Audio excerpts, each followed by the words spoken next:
Thank you for joining us on The Skeptic Psychic, where we delve into ancient societies, the ghosts, the paranormal, UFOs, all looking at it from the perspective of the true believer and from the skeptic perspective.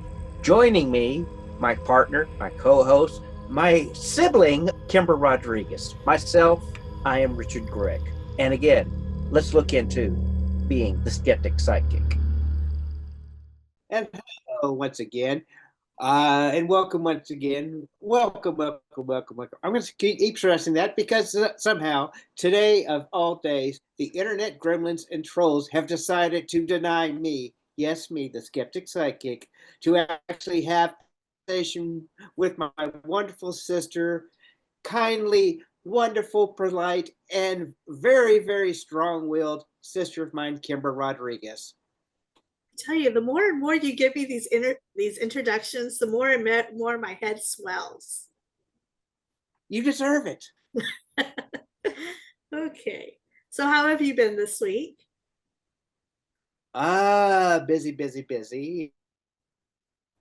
Just to let people future know that yesterday, April the 1st, 2025, was not an April Fool's humor.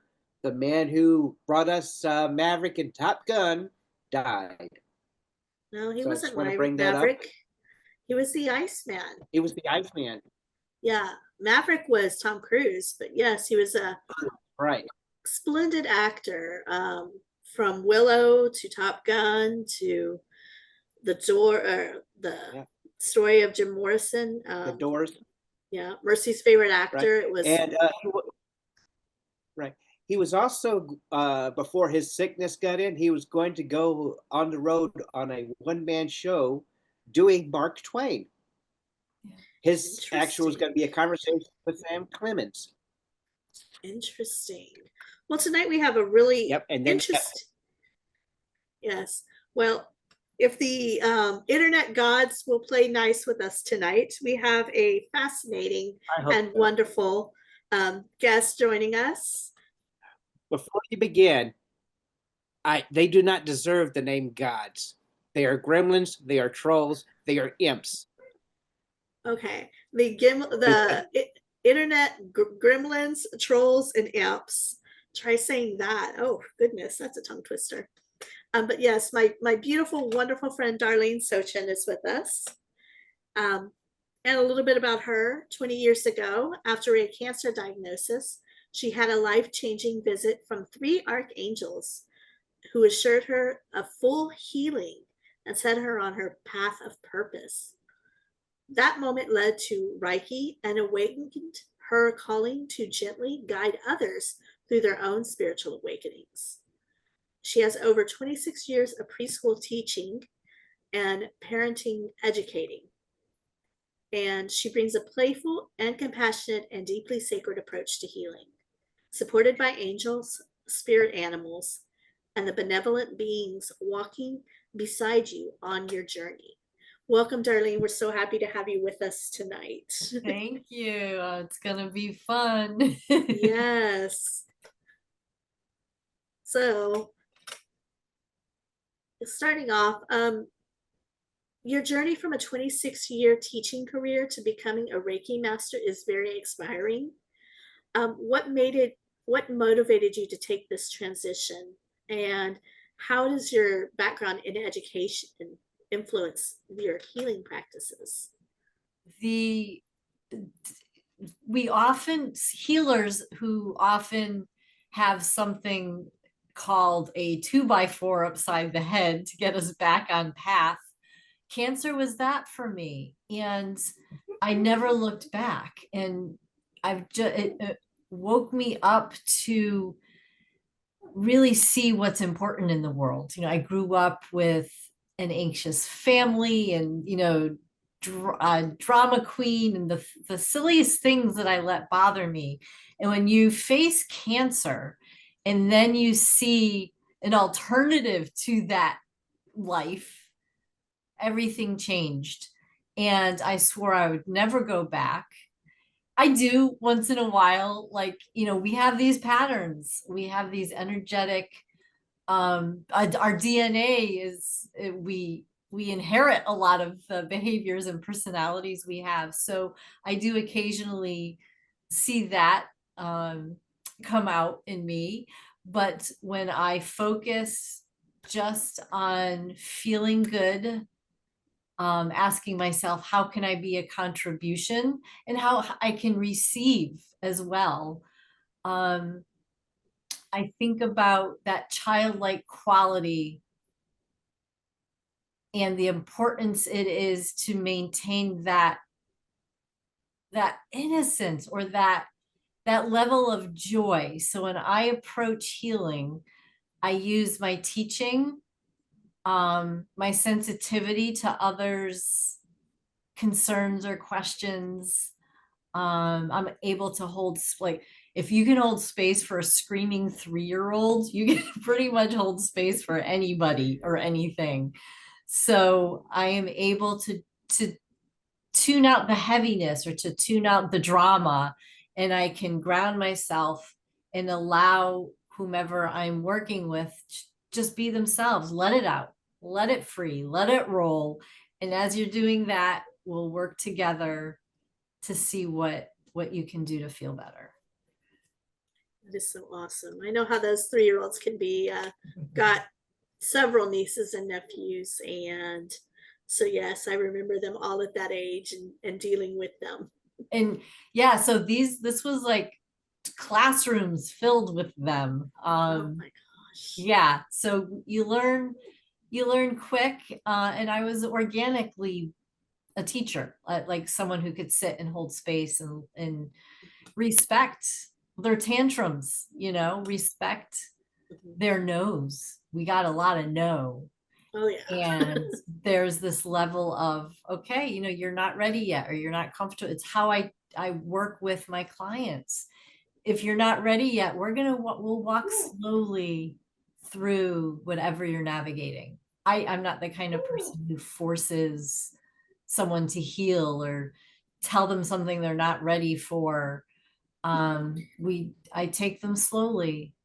I'm sorry, I'm not saying a lot, but at the same time, my internet is kind of acting very funky, so I'm listening. So I'm hearing everything you're saying. Yes.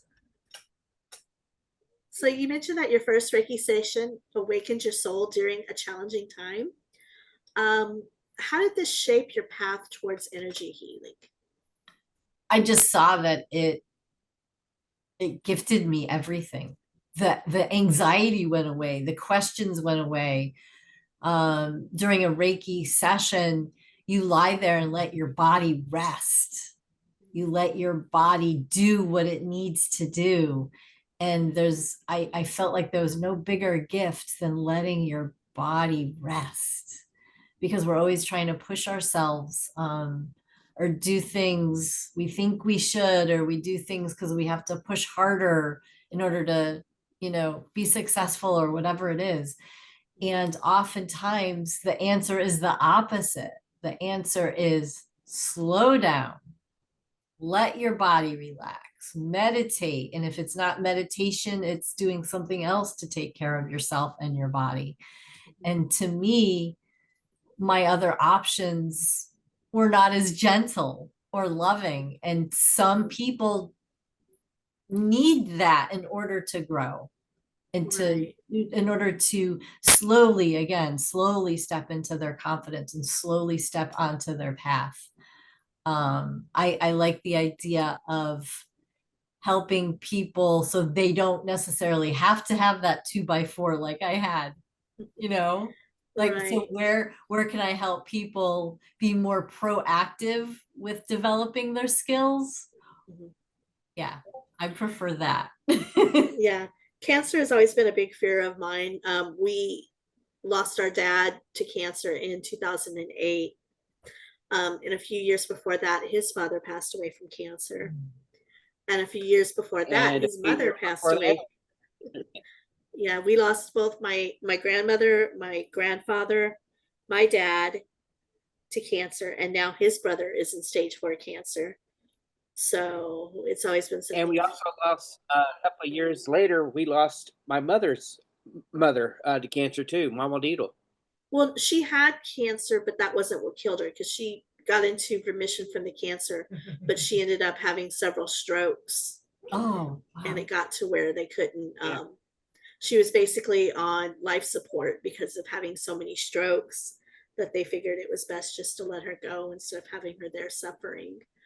But yeah, we have had a lot of illness on both sides of our family, and So um, what is something that you like an action step for you? So rather than the fear of it, because it's obviously there, how could you not be afraid of something so evident in, you know, in your family? Well, What is it? my What do you action think? step is, I'm sorry.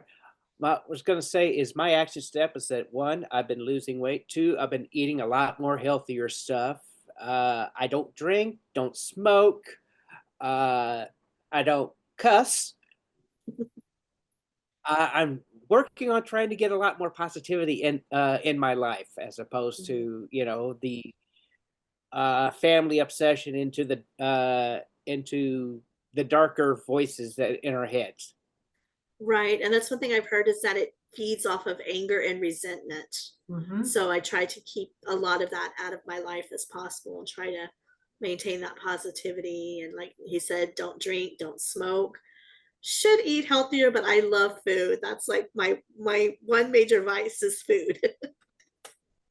I'm just almost a Adam Ant song. I don't drink, don't smoke. Don't you know that? Yep, Don't drink, that's what don't. it was in my head when you were saying it. Yep. Now that is interesting. Don't drink, don't smoke. What do Goody you two do? shoes.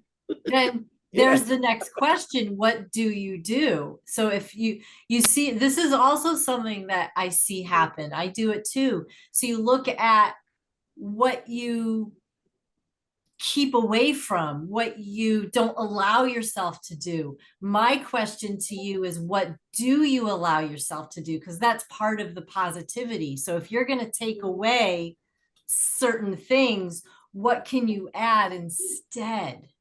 That's what I focus on a lot with my clients. That exactly is what I am doing right now, is trying to find the things to replace the don't drink, don't smoke, don't curse, don't, Yep. the aspects of the goody two shoes, I mean, Yes. love to dance, love to sing, uh, love to watch old movies, love to read. In fact, my wife, Shauna, uh, is a avid reader, and we'll spend several nights together with her just reading to me. That's beautiful. I love that. So you have Yes. an interest in the same kinds of books? Yes, we do. Wow. Yes. Wow. Anything in particular that's a favorite? Well, right now we've been going into a lot of the modern day retelling of fairy tales. We Ooh, just finished one about a guy that was whose soul is embedded into a sword, protecting a woman whose family wants to kill her for her inheritance. Interesting. Yeah, and it's somewhat. One of the characters in it is a priest of the rat god, and the wife all of a sudden starts doing Rizzo's voice for him, from the Muppets, which that's is awesome. hilarious. So, if indigo healing focuses on assisting empaths and highly intuitive individuals, what challenges do these people face, and how does your practice support them in those challenges?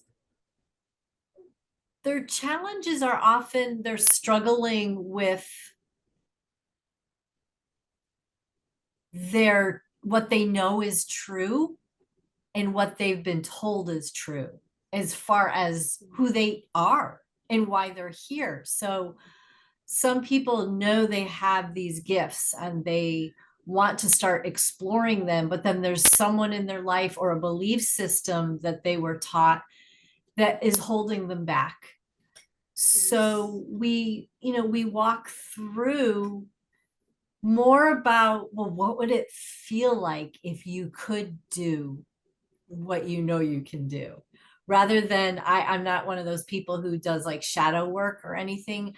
I have them bring in the energy of what that would feel like if they could do what they want to do, and we walk from there, we go from there, and slowly we unearth the ways that they can build their confidence and slowly start walking their path and start recognizing what they can do, start acknowledging what they can do. A lot of times it's self-worth.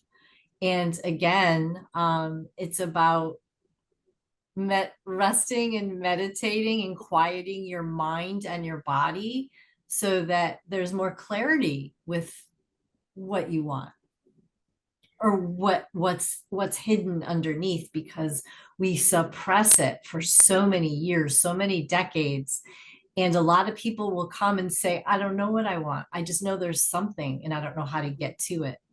The answer to get to it is to quiet the mind, because what you're doing then is you're quieting the belief systems, and you're quieting the mother or the brother or the or the religion. Sometimes I've had so many people come to me where they grew up in a religion that taught them not to do what their soul is telling them to do. So we approach it first by teaching, walking through how to relax the body. Let's not focus on what constrains you. Let's not focus on what tenses you up. Let's learn what relaxes you. It goes back to like what we were talking about off camera, where, growing up, we grew up and my mom was being very, she was very spiritual in the fact of she had these gifts, she embraced them, she would talk about them. But then my dad's side of the family was like, the stern Christian, like I told you earlier, I got a message from a family member just for talking about my intuition, that I was getting into witchcraft. And it just really, it boggles my mind, because listening to your intuition is a lot like saying listen to the Holy Spirit, or listen to what it's telling you. And it talks about, in Corinthians, it talks about the gifts from God, and one of them is the gift of prophecy. They have the gift of tongues, but yet you talk about it in a normal situation and, oh, you're getting into witchcraft. And so I find myself having that fear of judgment, getting into, and I've been told that that I have the capability to be a medium, that I have very strong intuition and abilities, but I just need to, one, believe in myself, to let go of those judgments and those fears, in order to open that up. But that's something that I've struggled with for as long as I can remember, is that, one, the fear of judgment and the fear of bringing something in that I can't handle. And so that has always held me back. Right. In a great place, a great place to start is first learning to manage your own energy. So by doing that, you're learning how to ground, you're learning how to clear your energy, you're learning how to develop boundaries with the physical and the spirit entities in the world. And when your focus is energy management, you don't have to worry about who's going to judge you for that, because what you're doing is just taking care of your own energy. So that's always a great place to start, is building your foundation. Awesome. You were going to say something there, bro? Yes, I was. Okay. You were just talking about Corinthians. I actually pulled it up, 1 Corinthians 12. Now, these are the gifts of the spirits, brothers and sisters. I do not want you to be uninformed. You know that they were pagans. Somehow or other you were influenced and led astray to mute idols. Therefore, I want you to know that no one who is speaking by the Spirit of God says Jesus be cursed, and no one can say Jesus is Lord, except by the Holy Spirit. There are different types of gifts, but the same Spirit distributes them. There are different kinds of services, but the same Lord. There are different kinds of working, but all in all of them and everyone is the same God at work. So basically, yeah, you still there? Yes, we're still here. Okay. So basically, it's a lot of people look at go back and look at Solomon, who was calling upon witches and demons and got, and say, well, that the Lord does not want you to do that. The Lord does not want you to call upon devils and demons. The only person he wants you to call upon is him. And he does give people certain gifts, intuition, the gift of the tongues, the gift of, comprehension, that sort of thing. And for people to understand that the gift does not come from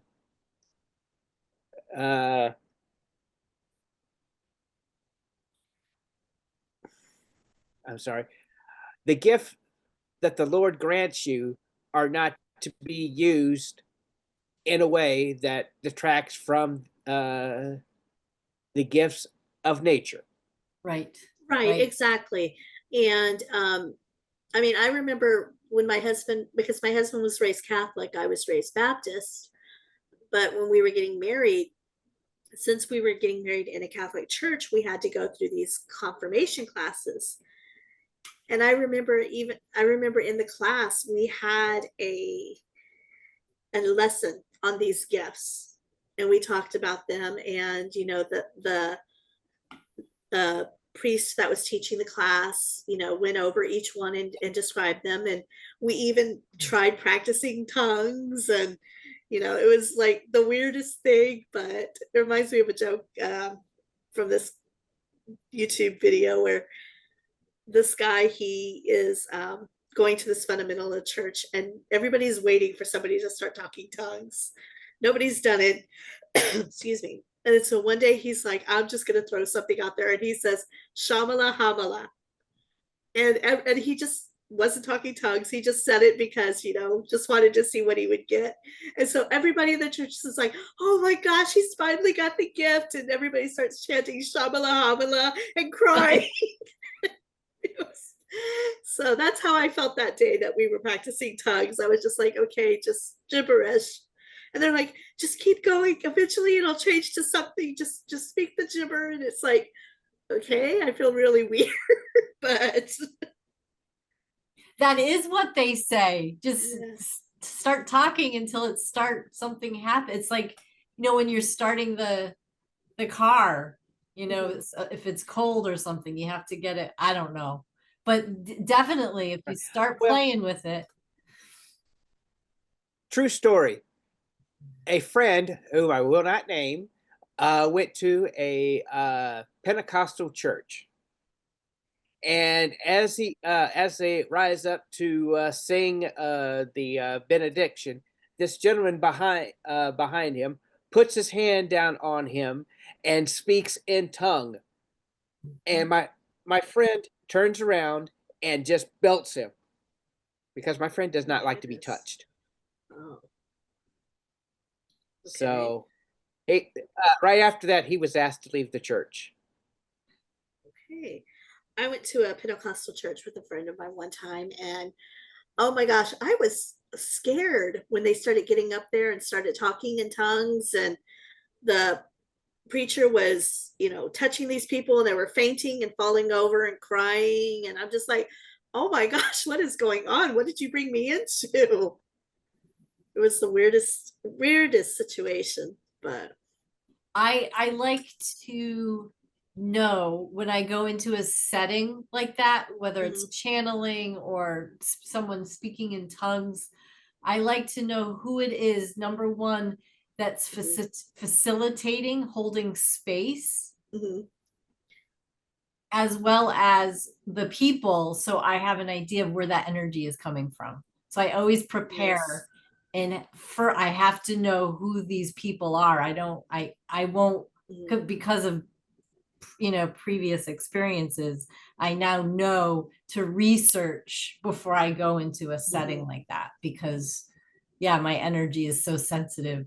Yeah, So I didn't expect it because she was raised Baptist like me. uh-huh. And so I'm thinking I'm going to a Baptist service. And that was not a Baptist service. I've been my whole life going to Baptist church and I never saw that in a Baptist church. So I know you also do animal Reiki. Oh yes. How does that energy benefit the animals? What's a memorable And experience is it that a you've different had? progress? Is it what? Is it a different process? If say you're doing a cat or a dog or a goldfish, I'm being very serious. I'm not trying to be sarcastic or anything like that.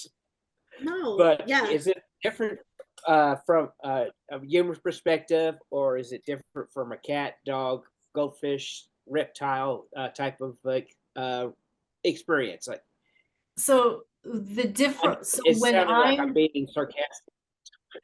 when I'm when I do Reiki, when I offer Reiki, I'm more or less holding space and giving them an opportunity to close their eyes, relax their body, having no other expectations other than that. Because how often in our lives are we given that opportunity except to sleep?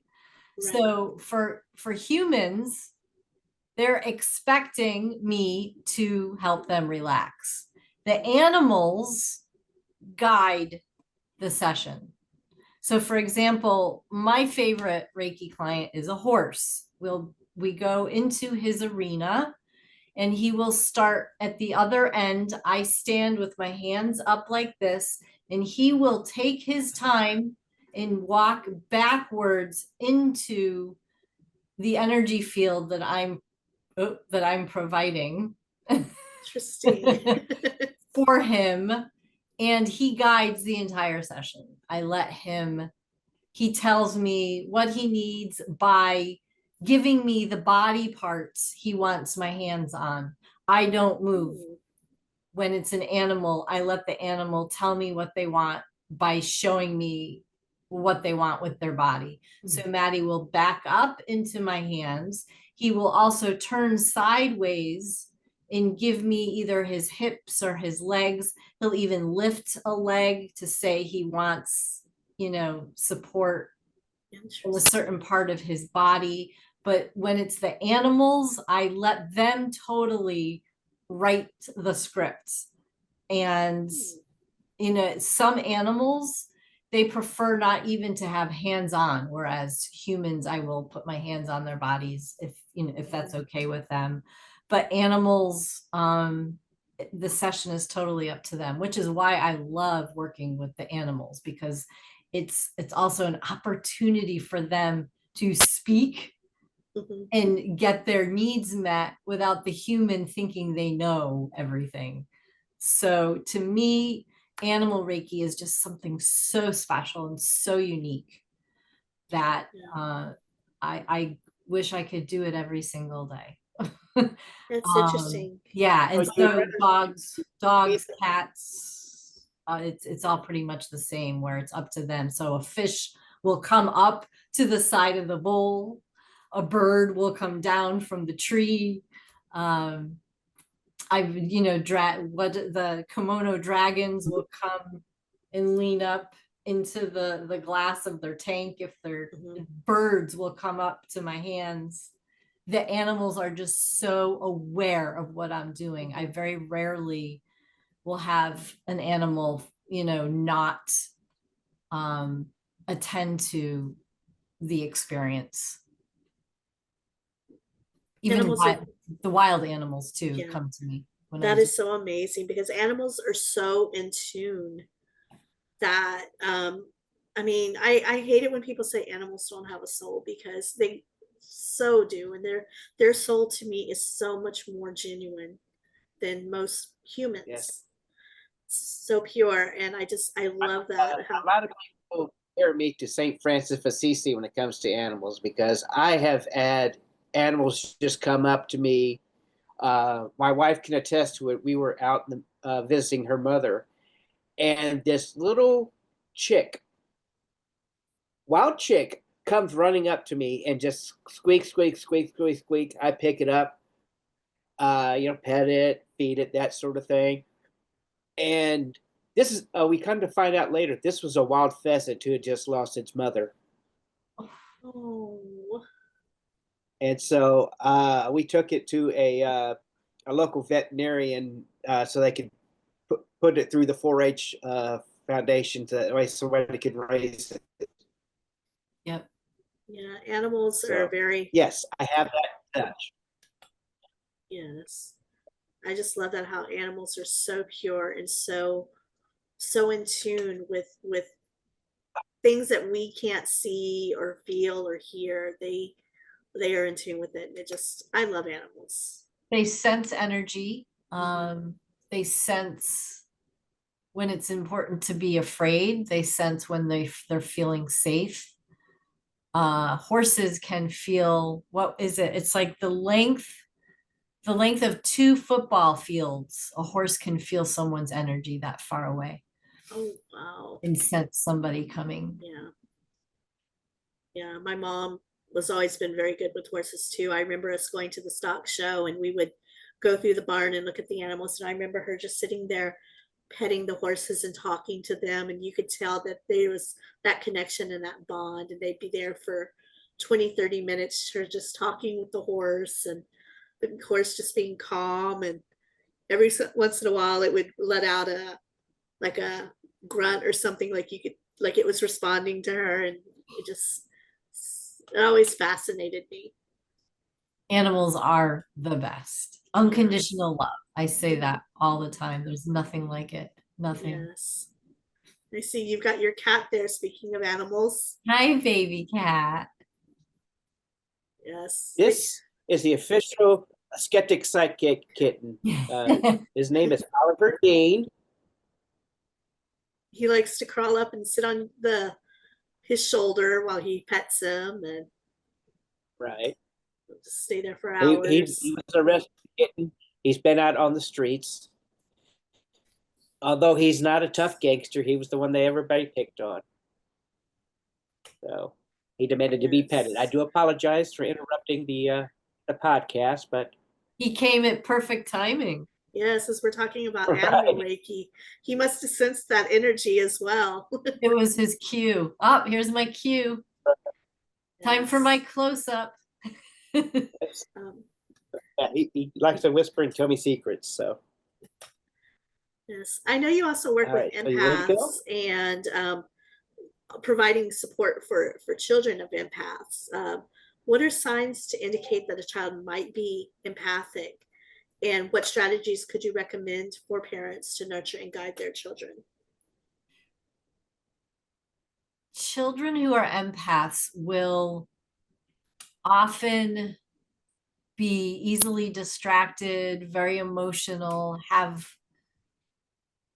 high sensitivities to everything, to sound, to food, lots of allergies.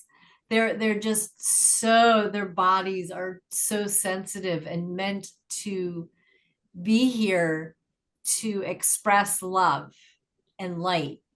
And their bodies are coming into a world that is pretty chaotic. So the denseness you will often see children who are empaths struggling because they're trying to be the light, but what they're picking up on what is so heavy, and the world is, is in disruption right now because we have to disrupt in order to rebuild.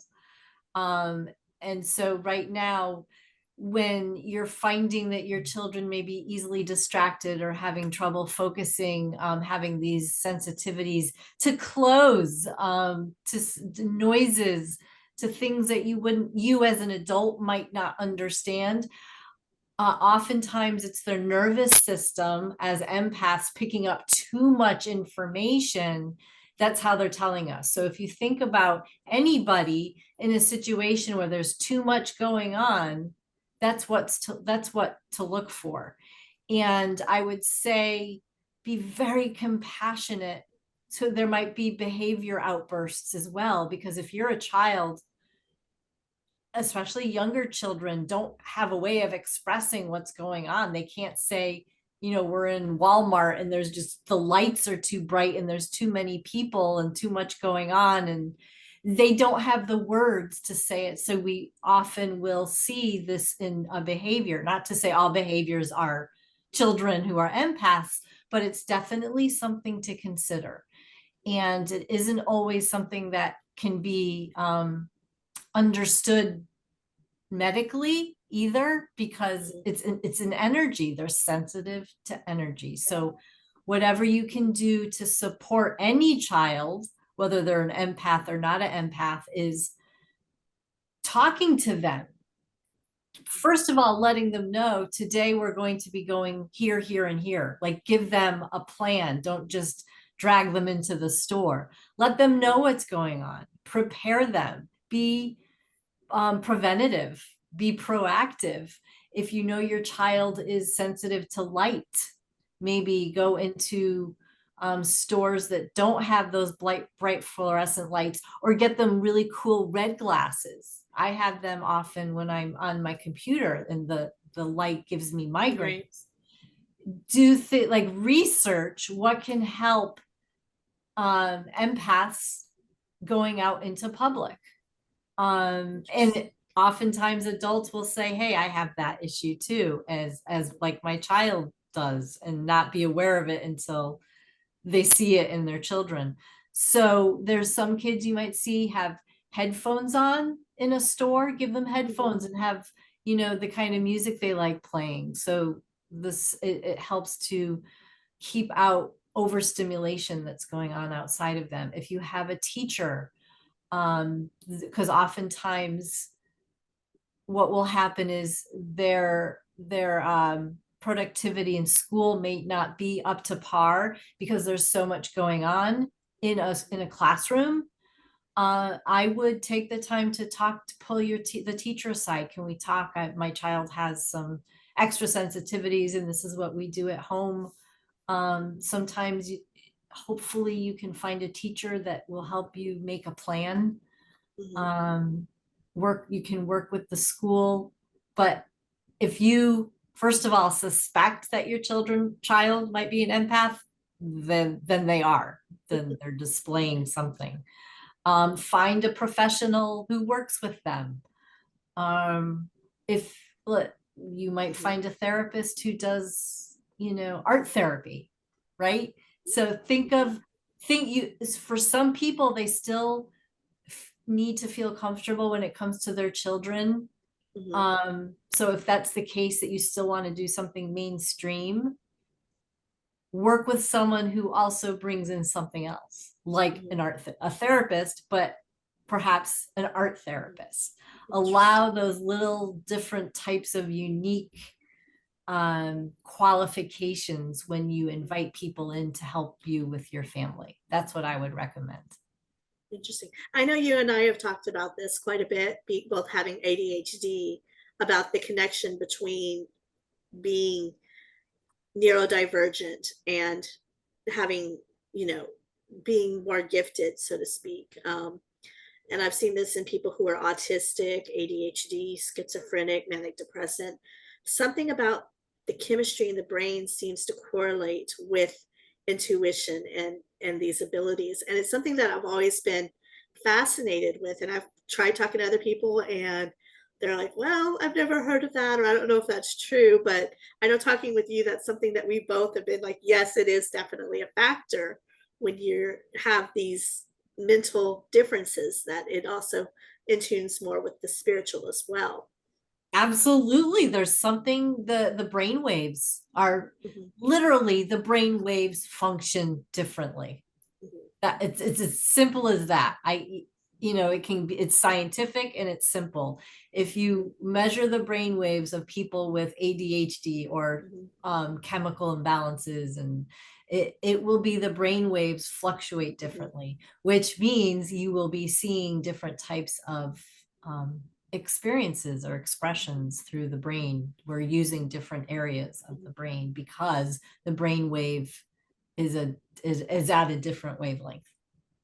Yeah. There's an ADHD doctor, and I can't remember his name, but if I find it, I'll post it. But he did actual brain scans of a normal person who's considered neurotypical and an ADHD brain. And like you said, the brain waves were different, the shape of the brain. I mean, there were so many differences between a normal person and an ADHD person that you can't just say, oh, it's all in your head, because there are, Well, like it you said, is. it is, yes, but Actually, scientifically it's proven. And I just find that so fascinating. right. It's we're using, and what's interesting too is the stigma that comes along with all of the how many labels did you just mention? Oh my goodness. That's 10, just half of what 15. I heard growing So up. our culture labels and turns these differences into a stigma, into a problem, into something that needs a drug. If you go to other cultures and discuss very similar behaviors, it's not called a stigma. Right. It's looked at as, oh, this brain functions differently. Mhm. Exactly. And that's totally what it is our brain functions differently. And I know you and I have also talked about how in some cultures they look at these people as being holy men because of Right. their, and here it's like, oh, well, they should be locked away in an institution or medicated, whereas in other cultures they're revered They're the for their, medicine man or the medicine yes, woman of the tribe because they can do all of these things. Yeah, yes. it's mind blowing. Yes. Definitely mind blowing. Again, I'm sorry I keep popping in, popping out, popping in, popping out, but I am here listening. Yes. Um, So, Now, reflecting on your extensive experience with both teaching and healing, what advice would you give someone like me who is considering a career or a path in energy healing or to deepen their spiritual practice?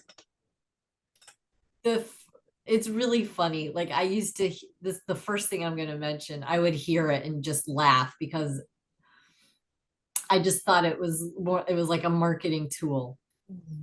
However, the number one recommendation I would say is a mentor. Find some, and that doesn't mean it's someone you have to pay. My two best friends have been my mentors for the last 20 years. Mentor meaning someone who has experienced what you're going through. They may even be a few steps ahead of you, but they can help support you. Somebody you can talk to. Finding a mentor and a community. That's where I would start.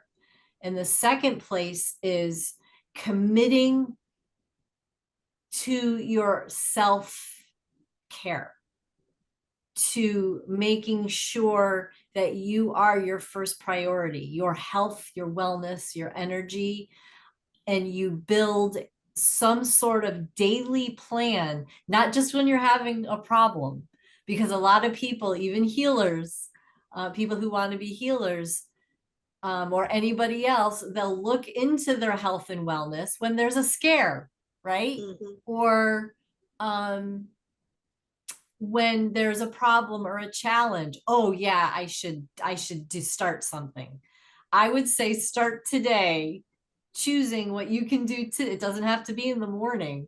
Choose something that you can do every single day that involves taking care of acknowledging your body and your spirit.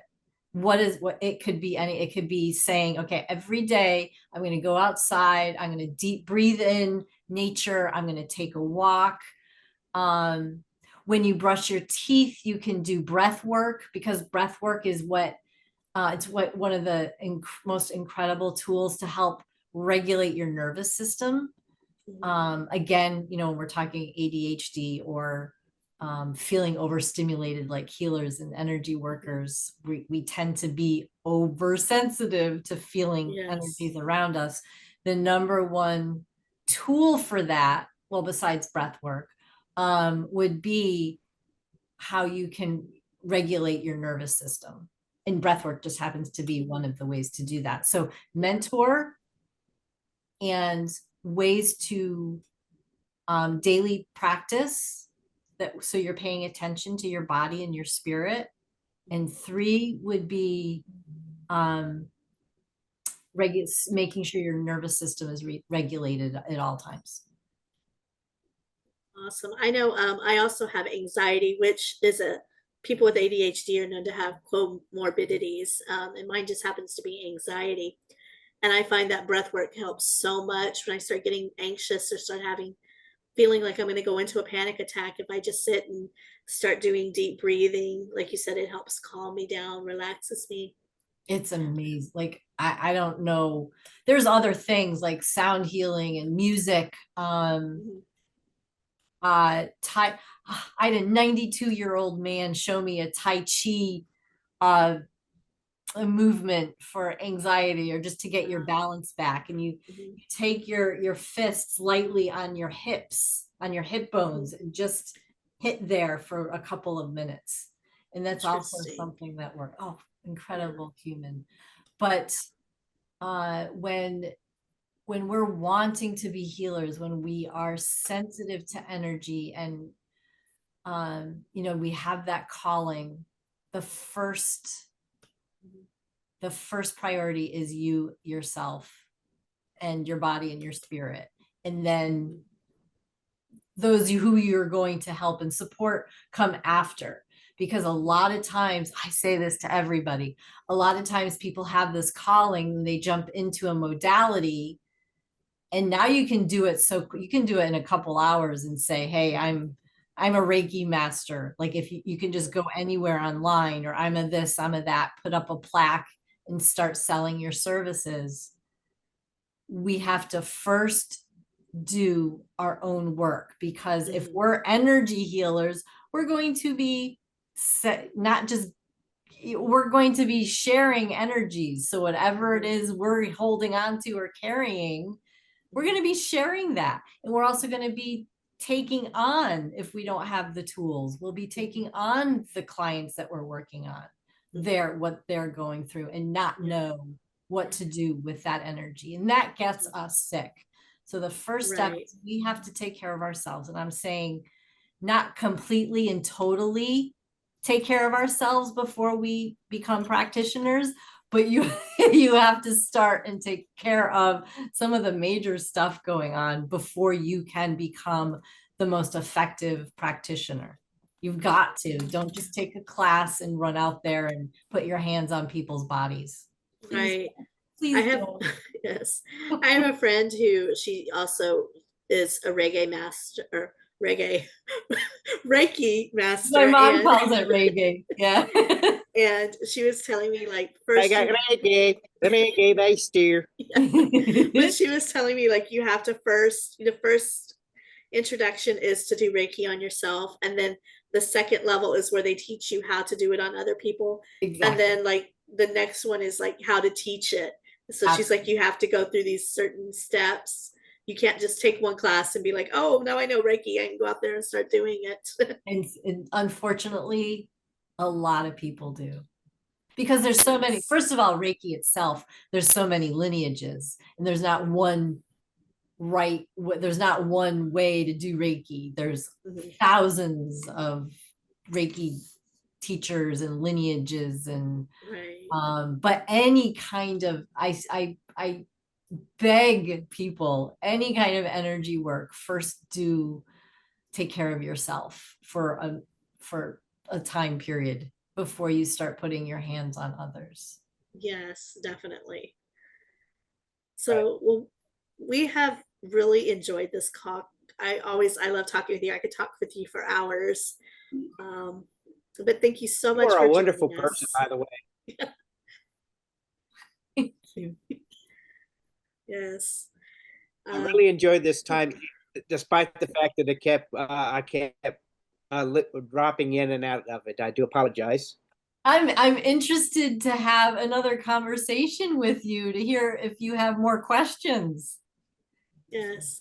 We'll have a lot of questions. Yes. Yeah. Well, maybe we'll do it again. And, because now, you're a skeptic psychic. So I want to see, what if we can go deeper in another conversation. I would like that.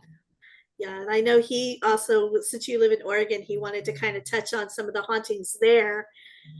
So we can definitely have you on again to go deeper and maybe get into some of the hauntings that you've experienced. Yeah. And I will tell people different parts of the world have different energies, because some people, they're not sure if that's true or not. And there are, like, out here where I am, heavy energies, but I can go to somewhere in Florida and feel as light as a feather. Yeah. So if you're experiencing that, it's happening. Yeah. Oh yeah. We grew up in San Antonio, Texas, and that's a hot spot itself.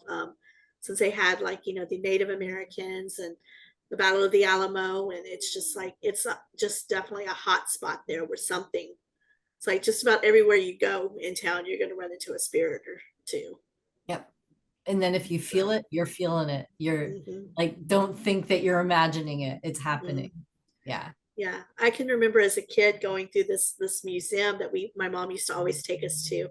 And I always felt like somebody was like peeking over the corner watching me.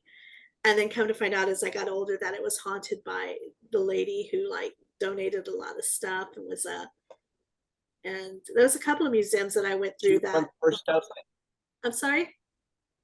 She was the first docent. Yes.